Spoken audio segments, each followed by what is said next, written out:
Sekar Asmarandana laras pelok pathet barang nembe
keong emas namanipun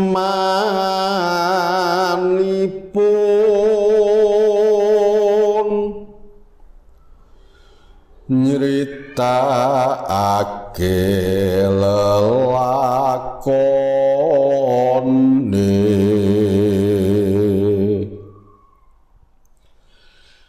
Dewi Salin warna keong emas sebutnya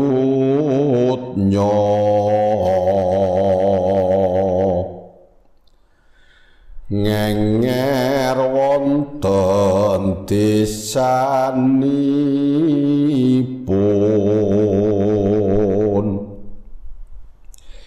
ing dadapan tunungira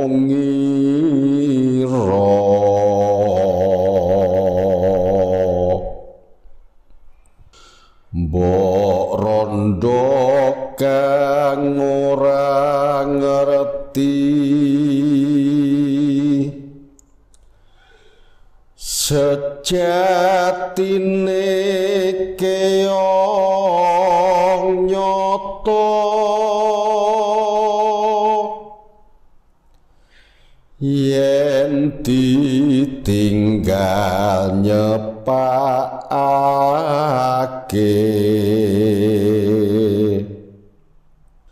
pangan lawuh sarwa enak resik omahnya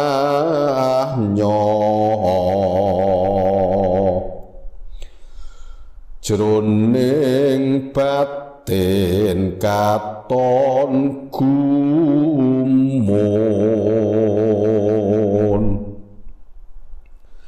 sapa kang wus paring pangan